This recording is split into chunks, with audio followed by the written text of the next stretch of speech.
Alors, on a gagné le prix de l'accueil Livre Hebdo en 2013. L'idée, c'était de montrer comment on peut accueillir différemment dans une médiathèque par rapport à ce qui pouvait être fait à l'époque.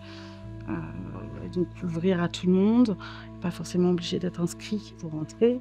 On peut jouer, on peut lire, on peut rester juste là, rester à rien faire. Et puis, on a beaucoup travaillé du coup l'aménagement.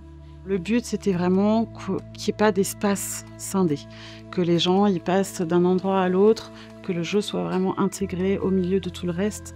Du coup, effectivement, on va arriver sur un coin où il y a de la construction, après des albums, après un petit coin pour les tout petits, avec de la lumière partout.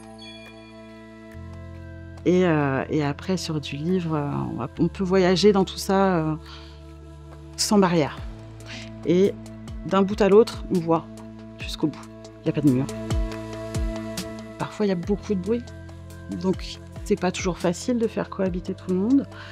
On a perdu un petit peu de public en arrivant, en ouvrant. Et ils sont revenus, finalement.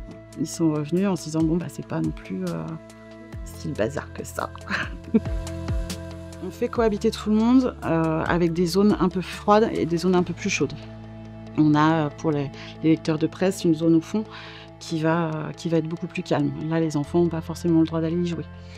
Les zones plus chaudes, c'est les zones effectivement de jeu à proprement parler. C'est pas toujours facile à gérer, mais quand on arrive à le gérer, la plupart du temps, ça se passe quand même super bien. Et c'est super agréable. Alors, le fond coquin est arrivé avec 50 nuances de grès. Forcément, il y a eu de la demande, donc on s'est dit allez, on va essayer. Et puis on en a mis d'autres, et puis ça a fonctionné, donc on a continué.